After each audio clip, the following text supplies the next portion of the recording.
This is the Alaskan Gypsy life. I'm Scott Dickerson. That's Audrey Cotter over there. Not to be ignored or overlooked. He's looking at your comments. Hello, YouTube. You're in the Wheelhouse on our 80.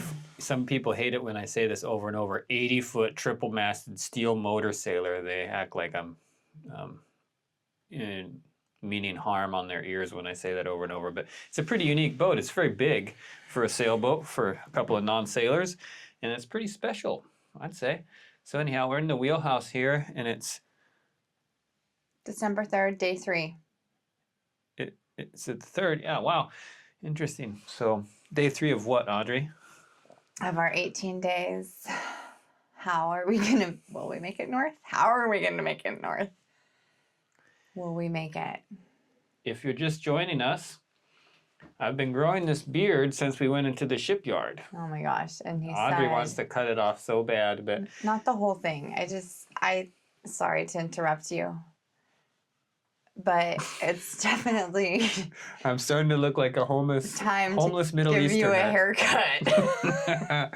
Well, the problem is, since we left the shipyard, besides deer hunting, which was actually pretty high stakes, and there was only a few days left of the deer hunting season, and had hydraulic issues and all sorts of things. So we didn't get to go deer hunting as soon as I was wanting.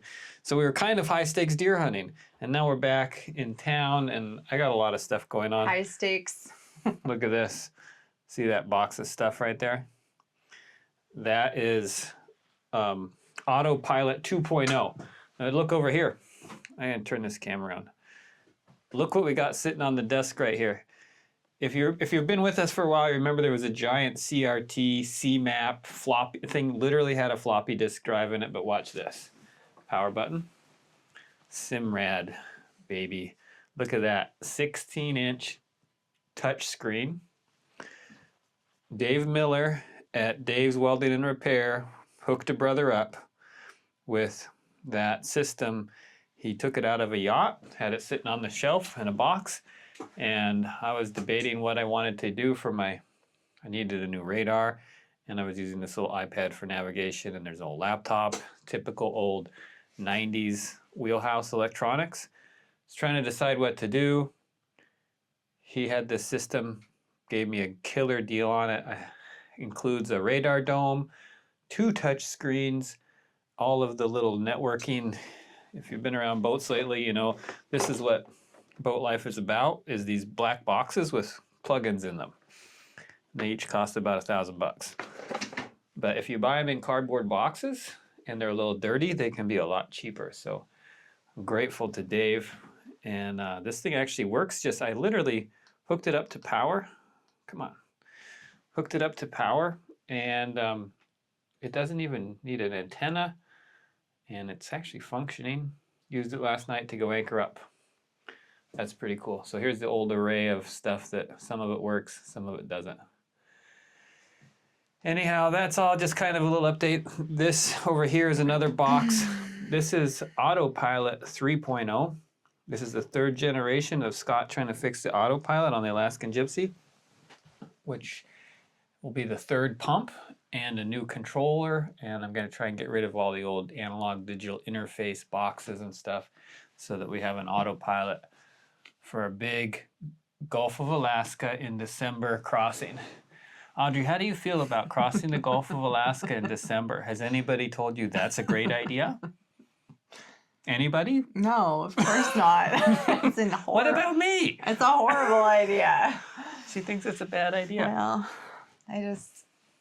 how did you trick me into saying that? It was kind of her idea. Christmas in Prince William Sound. Prince William Sound is absolutely gorgeous. There's big jagged mountains, glaciers, lots of snow, sheltered waters.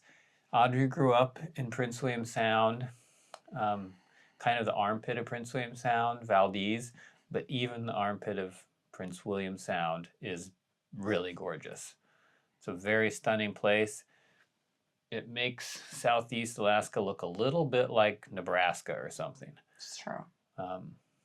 Not that Nebraska can't be beautiful in its own way. Southeast is beautiful. But down here, there's lots of hills. There's some mountains around.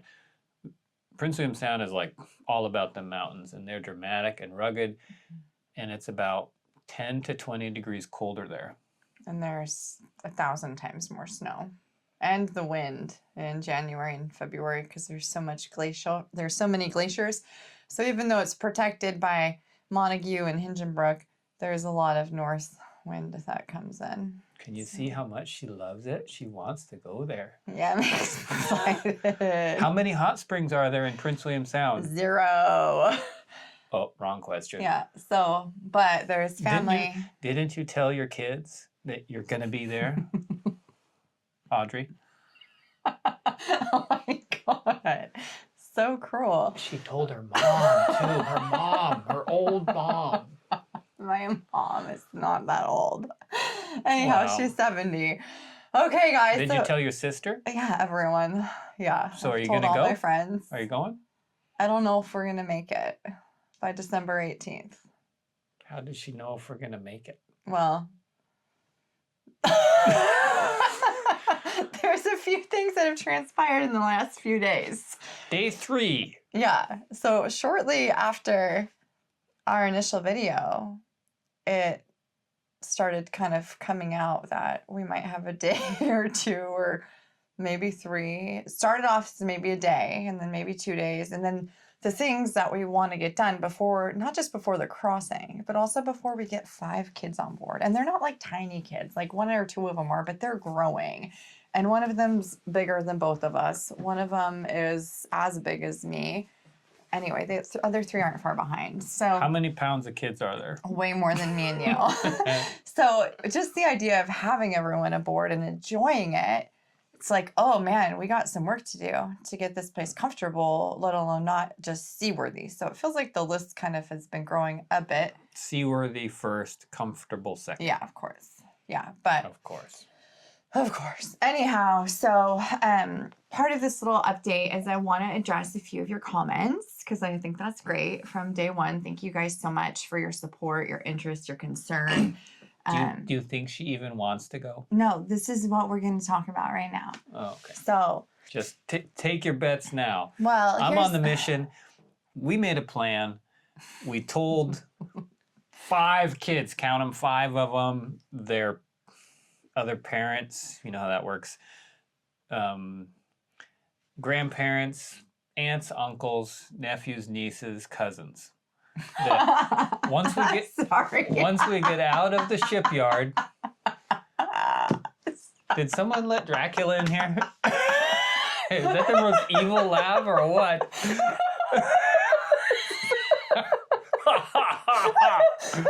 What did you do with the cousins? Go ahead. Keep going. Oh dear. So we told everybody in the world, including YouTube, What? What did we tell them? that once we get this boat back in the water, we're going to do a little bit of sea trialing, go to the hot springs, and then we're going north. We're going to Prince William Sound because we are picking up the kids in the south central peninsula area in mid-late December, and we're having Christmas on the Alaskan Gypsy in Prince William Sound. We're going to have Christmas lights, and it's going to be snowing, and we're going to be by the glaciers. Sorry. Wow, that's amazing. Yes. Why is she laughing? Why is she redlining her microphone about that? Okay, well, there's She even launched an 18-day countdown. Listen, The challenge. Can there's we a make few it? things. Here's the deal. I don't even know if she wants to make it. Here's the deal. I did want to Thought make this was it, like the Iditarod. and I still would love to make it. But the reality is, it's already December 3rd, and December 18th is not very far away. And something that I have realized, and if you're a mom out there, you'll understand this. This is the longest we have gone without seeing the children. I have seen my 2 a couple of times, but it's like we're like a unit, and we haven't been together in a long time. And so anyhow, the idea of being together at Christmas is really important to me. And the reality of the weather dictating our schedule and potentially causing a delay, eating up into the time, maybe even making it not possible. Hang on, it's the kids. They say, "Are you still coming to Prince William Sound for Whatever, Christmas?" He's so full of it. That's why I'm laughing so hard because he's really working this one.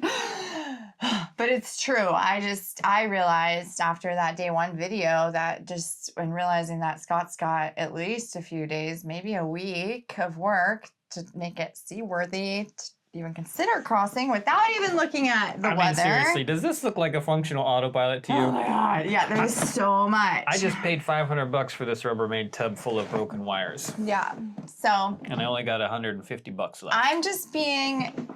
I'm considering the fact that there are so many moving parts and pieces in a very short amount of time, and it may be wise to come up with a plan B. And plan A may quickly take a back seat. Come here. And the plan B... Did you notice that her voice changed? She sounds like she's trying to sell you a used car or something now. Just watch for that.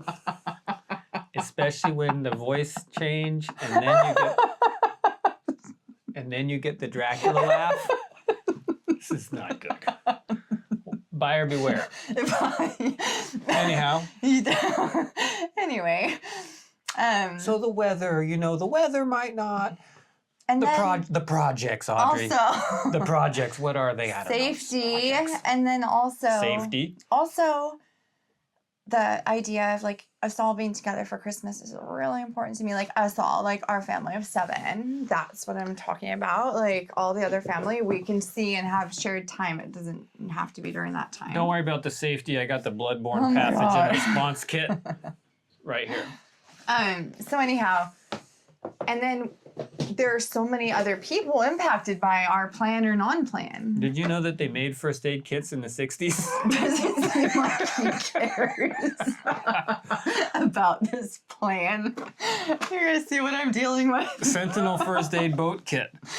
Oh, these are petrified Band-Aids. Don't worry, kids. We're ready. No, okay. The truth is, honestly, safety first. I want to have... I want to be able to get excited and plan for Christmas. And I've noticed I've been a little stressed the last couple of days. I haven't You been know what feeling, stress is? Misplaced excitement. I haven't, no, that's nervousness. What's the difference between nervousness and stress? It's a big difference. Mm-hmm. Anyway, I'm glad you don't experience those things. If you guys are there and you're paying attention to this. I'm going to tell them the plan B. But go ahead.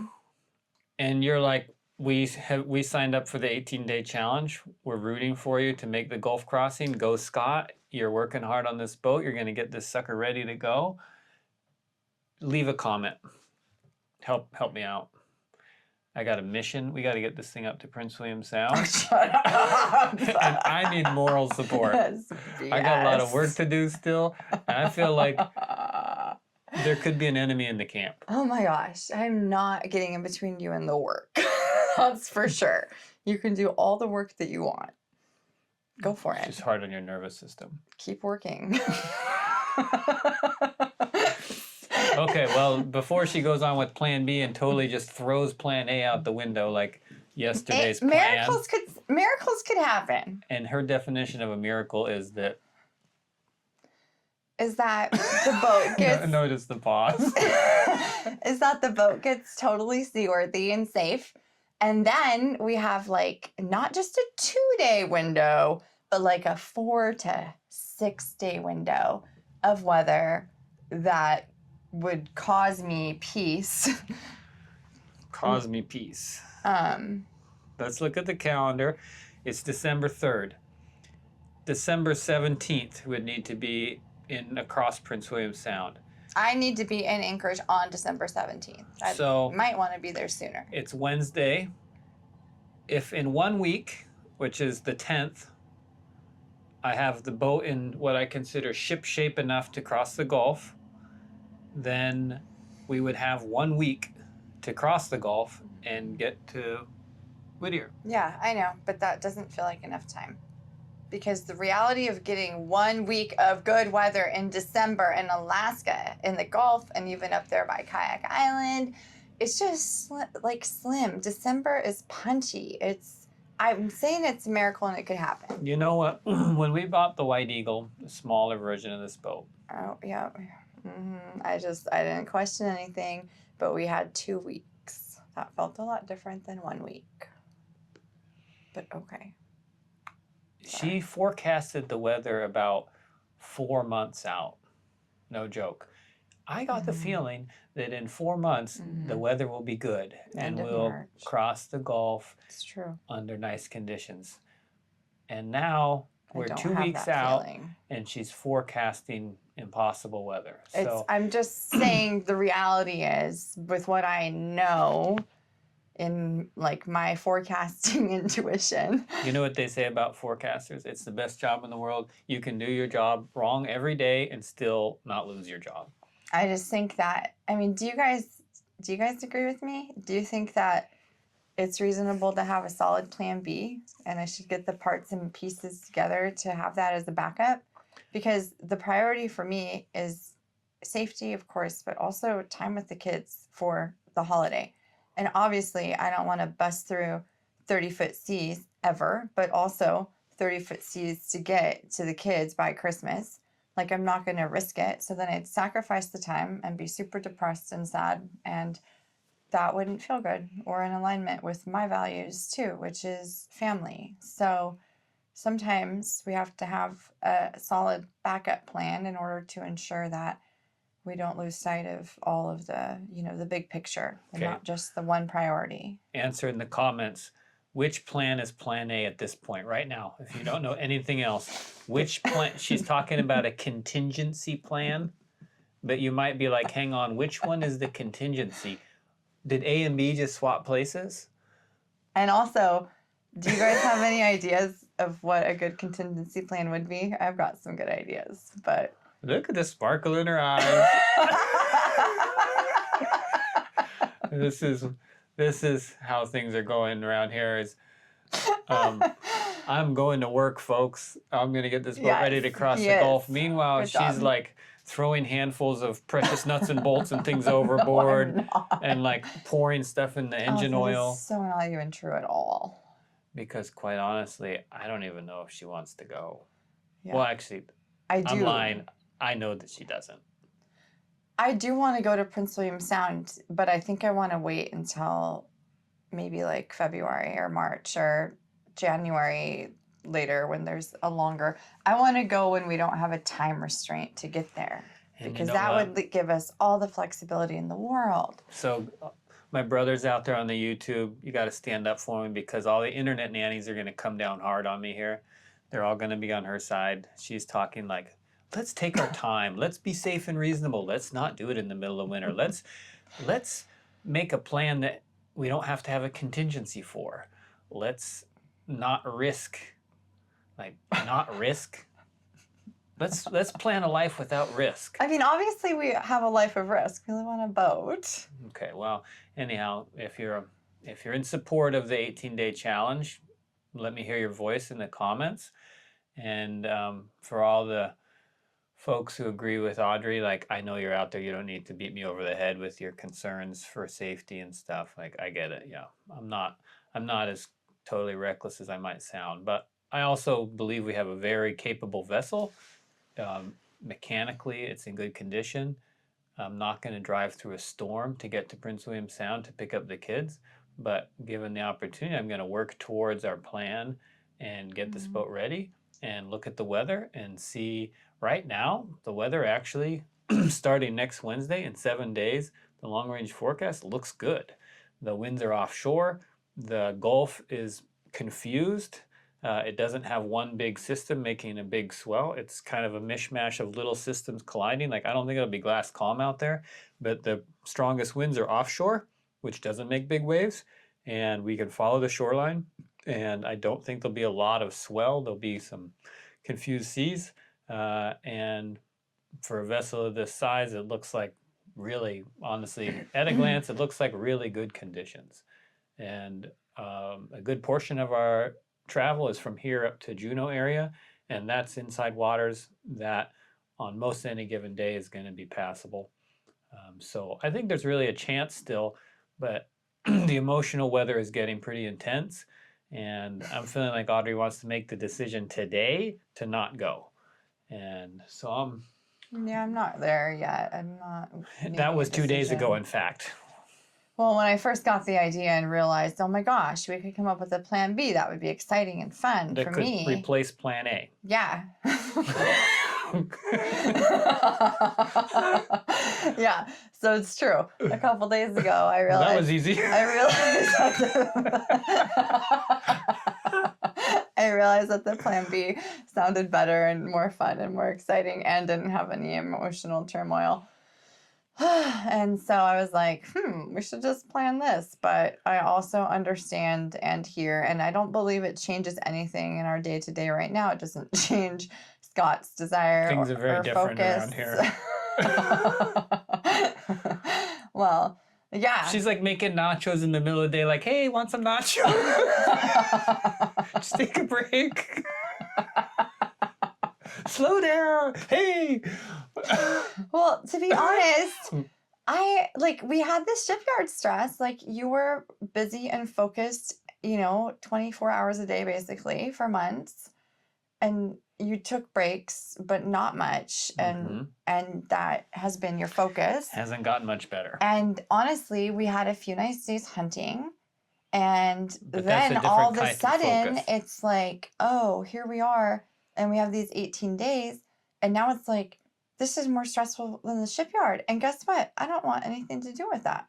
I don't want to have stress in our boat life. So the whole point of boat life is to be able to go with the flow and let the tides. As long as the flow's going towards plan B. No, that's why I'm saying I'm okay. Like, I don't need it. Like, I'm not feeling like we need to get off this video and set up plan B. I seriously am not feeling that way. I want to start having the conversations and really looking at it. And then I'd say having the conversations. As far as I can tell, plan B is now plan A, and plan A is plan B. I think that a miracle can happen. And if the boat is done and if the weather opens up and if Scott's like, Audrey, I really think that this is the universe telling us that we should be there in Prince William Sound. And I feel confident with the vessel. And leave I feel the nice, sheltered, confident. warm waters of Southeast. They're not warm. Go to the snowy, cold, It's beautiful windy. there, and we've got gear. It's not like I don't want to be there. I do want to be there eventually. I think it'll be amazing, especially in March. Eventually is not our schedule right now. I know. And 15 days until the 18th just feels kind of tight with everything we have to do and with the weather forecast. However, let's just see how it goes. But I will tell you guys that plan B has actually given me more joy and excitement than plan A ever did. Sorry to everyone involved in plan A.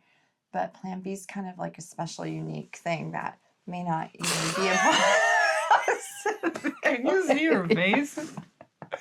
Can you see that grin spreading to her ears? Plan B! There's like did you see that unicorn fly by? An eagle landed on the mast. Anyway. It's 11/11, 244 212. 888. Plan 4. 1212. So here's the thing. Anyway, I don't think that a happens. woman's heart around Christmas with the family believes in contingencies. She doesn't want two plans. I'm okay with it for a few more days. She wants the plan. Not right now. And she wants to believe in the plan is risk tolerance is low for any disruption to the plan, and so she's quite happy, in my observation, to completely abandon plan A because it feels too uncertain, and certainty is a big appeal, as well as the fact that there's some really appealing things about being down in Southeast Alaska right now, and also she'd rather be up in Prince William Sound in the spring, around like kids' spring break time maybe, and I get it, that's logical, it's reasonable. Getting the kids down here is not super easy or affordable, so to speak. We might better use miles to do it. But it's logistically complicated as well. Mm-hmm. And there's other reasons to go to Homer too. I grew up in Homer. I have a lot of my stuff is in Homer, a lot of my tools. There's some things on the boat I'd like to deposit in Homer. Mm-hmm. There's things in Homer I'd like to put on the boat. So there's that. My 3 kids are in Homer. They're on the road system. So anywhere we get to the road system, it's relatively easy to get them without involving airplane tickets and whatnot. And also, it's just like this is what we were moving towards, and all of a sudden, it's like, never mind. Let's go with more certain stay here idea. So I would just say that after this conversation with you, like right now, and just hearing your perspective on things, I think it's reasonable to see how it goes for a few days. I'm not asking for a black and white yes or no right now at all. But I do think that your heart has already changed, though. well, but like I said, like I'm open. If the universe and if you and if like if everything lines up and it's like this is what's meant to be, then I'm not gonna fight that. I'm not gonna go against that. Is she really open? Actually, yeah, I am. I'm not sure. No, I actually am open. All the talk in the last 2 days has been about how beautiful Plan B is and wonderful. Well, I've just gotten excited. And exciting, and I think it's exciting. It's risk aversion, and it's the appeal of something that feels certain, and she's tired of the stress of me trying to accomplish so much in such a little amount of time.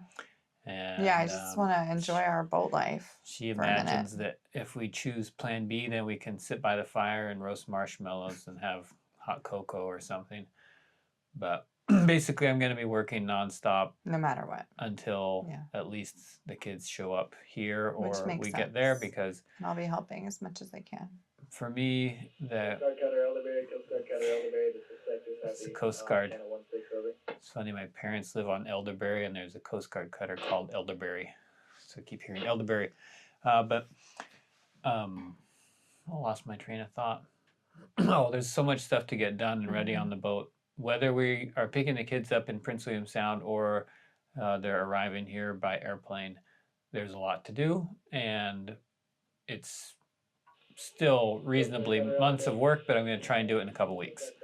So yeah, and I'm going to support you through it and do what I can to help and just kind of see how it goes in the next few days. And I know that we'll get clarity, and I don't need to force anything, but I'm sure we'll get clarity soon. So there's an exceptional amount of emotional force at play here, though. So keep me in your prayers, folks. Well, honestly, I just ordered all the Christmas presents today, so that was fun. Shipped them to Anchorage, which is where my kids are. It's also like a Ada can grab them, bring them. It's kind of it's like a Switzerland. Right now, it's not Plan A or Plan B. Yeah, it's right in the middle. It doesn't commit us to either one. Yeah, and. So anyhow, we're gonna I'm just gonna at random grab 5 comments and we're gonna just respond to them real quick and then we'll move on. Somebody said, Anton said, didn't know you had 5 kids. So cool. I'm sure you'll make it in time. You're pros. Anton, way to go, Team A, brother. On the other note, maybe I missed Team A brothers. Did you already sailed with sails? I don't think we are divided. Just kidding. We're on the same team. It's fun. It's fun to have a little controversy. That's why I was laughing so hard because it's pretty funny. Anyhow, so yeah, we've got 5 kids between the 2 of us, and when we're all together, it's like family unit. The oldest one is my son, and he is with us less just because he's older. He's 16. But he'll be with us over Christmas. I'm sure we'll have a lot of private family Christmas time with the kiddos. I'm sure we'll share some, but for the most part, we'll just enjoy our time with them. Got a 13-year-old daughter, 12-year-old son, 10-year-old daughter, and a 7-year-old daughter. So, and they're excited to be together again. It's like I said, it's been the longest that it's been. So yeah, we've got a crew, that's for sure. They spend a lot of time with us in the summers and like the non-school time. And then when we're closer, weekends, like long weekends and stuff like that. So Wayne said, hope you have lots of life insurance. Wink, wink. Wayne, you're not a beneficiary, so what do you care? He's just thoughtful. Wait, Okay. who's getting the money anyhow? Okay. Yeah, no kidding. What money? Interterrestrial, thank you so much. You always have such thoughtful comments. But here we might come visit you in Juneau here. I'm gonna read this one to you. You know what they say, God hates a coward. But on the flip side of that, get home-itis is a rash that often leaves survivors scratching their heads, wondering why. Y'all grew up learning this, and undoubtedly, like me, you had friends or acquaintances you no longer have, swallowed by our sneaking micro-weather systems who had to get home. Maybe, just maybe, if you have a severe case of get home-itis, and you seem to, is there an alternative? I have traveled extensively across the Great Land by air, boat, and on foot, including in Prince William Sound. I have been stranded for days, lots of days, with anxious friends and relatives worrying, but I learned. The worrying is the problem A there. friend called me the most calculated risk taker that they ever met. So calculate well and often, and remember the goal is life. I just appreciate how thoughtful that is. And thanks for sharing your experiences. It's a great comment. Mm-hmm. And I don't think we have get home-itis because we're at home right now. Mm-hmm. Quite happy here on the boat, enjoying this area of Alaska. But I get the point. It's this like feeling like you need to be somewhere else and you're going to push and risk to get there. I totally agree. That's part of the appeal of a cruiser live aboard lifestyle, is hopefully avoiding that. I commercial fished for years and other various things where there was a lot of time pressure on the travel logistics, and I absolutely agree that is one of the most dangerous things. But I think that you kind of are getting at a point, which I totally agree with, is there's the inherent dangers and risks of traveling around Alaska, anywhere, but particularly Alaska. It's a little bit more so, higher stakes. But really it's the decision making that is a huge part, that it doesn't matter how good your boat is or how new your engine is or whatever. In the end, most accidents or mishaps are traceable to some decisions, typically.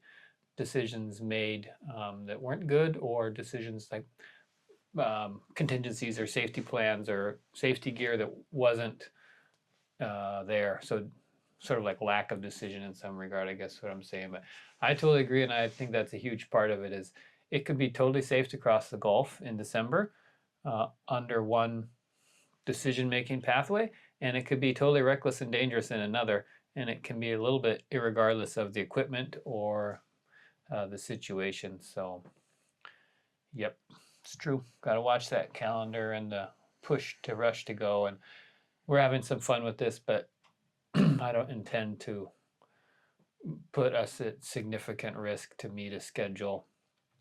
That doesn't get us anywhere. That crane could turn into a moneymaker. Some cargo runs, maybe, from Dade Jazz. I think pretty new to the channel. Thanks for the recent comments. Yeah, I have a knuckle boom crane sitting on the bow of the boat. It came with the boat. Previous owner, Bill, had it in his shop. It's a really nice looking little crane, 15.5-foot reach. Could mount it on the bow of the Gypsy and would be pretty slick. It'd be amazing, actually. But it's also kind of a liability sitting up there. It's not mounted down. It's just laying on the deck with some cargo straps. I could chain binder it down a little bit better, but I just don't like having it up there. If we're crossing the Gulf or just have kids on deck running around, it's feeling more and more like a liability than an asset lately. And my partner's in a barge of sorts that could use it. It would be awesome on that, but that's up in Homer. Do I want to carry this crane up there? I have it posted for sale down here in Wrangell. I'd like to sell it if I ever need one or find a place where I'm ready to use one. I think I'll just try and find another one. But I'm a hoarder homesteader type, and that's a nice piece of equipment. I don't want to see it go, but I do want to see it go because it feels like a bit of a risk having it for multiple reasons. So. Anyhow, and I could use the money right now towards other things on the boat that would be better spent in this moment. But yeah, it's pretty cool. It's a nice crane. Okay. I don't know where we're at, but I'm going to do 2 more comments. This one's from Ashant. I'm just going to read the first line. Adding 5 crew members is going to profit a lot getting done, Captain. Your anchor just needs to release safety-wise. Beautiful production, you two. I guess I read all 3. Thanks for the nice comment. Go ahead. What do you think about the 5 crew members adding profit? Profit. That's a different interpretation of profit. There's some of them do like to help out. Yeah, Given they the are opportunity, they can be industrious, but It's true. part of the challenge with their lifestyle is they don't have very much consecutive time with us to really get in the groove of learning things and getting invested into projects and work. So Not yet. I'd say it's kind of a bummer in that regard, but we gotta just make the most of it. So Yeah. Okay, one more. I'm just gonna do a random. Woo, pick this one. Okay, go team. Thank you, Fraser. Go team. You've put in so much hard work now. You're fine tuning. Enjoy the fruits of your labor, my friends. Hey, that's a great comment to end on. That is what this is all about. This is amazing. We're not in the shipyard. We're floating. We just had a very successful and fun and blessed, perfect weather deer hunt from the Gypsy, and we lived our dream for like 5 days, and it was very true. awesome. Amazing. Yeah, and we are so blessed to even be able to be having these conversations of where do we want to be with our children aboard this beautiful vessel. Like, that's pretty cool, and it's a unique opportunity because they are in their school year right now. So it's fun to consider the different options and dream, and then the safety considerations are just a real part of our life. And yeah, thanks. I'm just grateful for you guys, your feedback, your comments, being part of this journey. We're doing the 18 days. Are we going to make it to Prince William Sound or crossing the Gulf? Like, I don't know what the journey is going to bring you guys. We'll know more as the days come, and we'll keep sharing along the way. We're not trying to mislead you or hide anything from you or anything like that. It was shortly after I made that video that I was like, wait a minute, we could do something different. And she's like, Scott, I got an idea. Come here. Wait, where are you? Like, oh boy, I don't know if I want to hear this idea. Anyway, I haven't told you guys the idea yet. You'll have to stay tuned. So I guess a little. Ooh, suspense. Yeah, and actually, suspense. Also stay tuned for the Secret. next video, because I want to give you a walk around and show you the state of affairs on the Gypsy. We got a washing machine still sitting on the front deck, that crane, tubs of stuff. Just changed oil on the generator, got the furnace heater system going. It's been a flushing nightmare. The workshop in the bow has deer hanging up. It's now a meat locker. The head floor is still missing. Still need to paint the hull down there. Needs through holes, need plumbing. We have our water system is very jerry-rigged together right now. We have running water, but it's not how it's meant to be at all. I don't have high water alarms on the bilge pumps. I don't have raw water coolant alarm on the main engine. I don't have my hour meter isn't working on the main. The lights are going out on the dash for some reason. Just yesterday I figured out I got a relay that's going bad that prevents the main from starting sometimes. I'm trying to get the autopilot set up. My radar is barely functional, but now I have a new radar system, but I need to figure out how to get the radar cable up to the top of that mast, which, if you got any ideas, I haven't walked around and thought about it too much, but I don't see an easy way to get to the top of that mast. And I got to get the new cable up there. It's a different cable style, down in the right way, fed through the boat. I don't know how they did that, but I got to chase that down. I got plywood for the floor in the bathroom on the back deck. I got a leaking hose bib on our main water. I have one water tank that's got the lid off it, and it's full of basically mud. Those are just a few of the things that I can look around and think about. I was showing you earlier, we got a new Starlink, the mother of all Starlinks. Here comes big whiteout. Help! Help! This thing is huge. We decided to get the big one because we needed another dinner table on the boat. Doubles as a cutting board. We'll be able to process the deer on this and wrap them up. Nice work surface. Meanwhile, live streaming to YouTube. Now, it's kind of ridiculous. It comes with all this other stuff too, all these different parts. But we're hoping that it's going to let us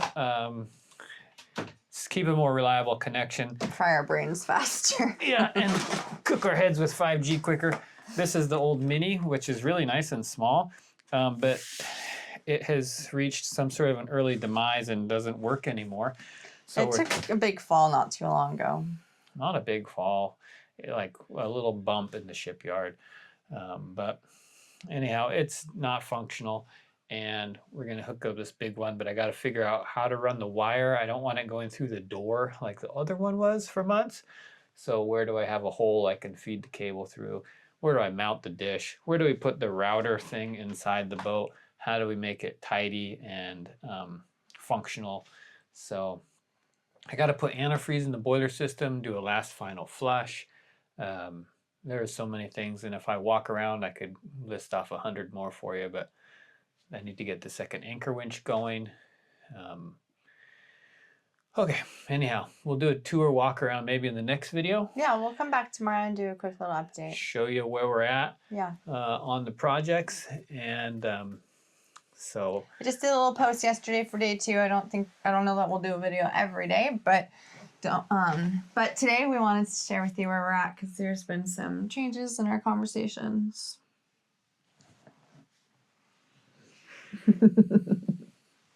What? Plan A. Plan A. Signing off. Plan A. Plan Hang A. on, before you go. Just so you know, I have like mail in Valdez. I have a new jacket there. There's a Starlink Mini there. I've got Christmas gifts there. So it's not like I'm thinking that I don't want to She has be 5 there. jackets hanging down here and a bigger Starlink here. So like, wish me luck. Okay, Audrey.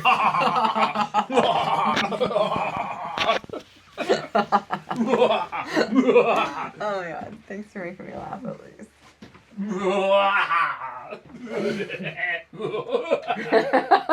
Stop. What? The kids for Christmas. Why are you making fun of my laugh? Why are you laughing?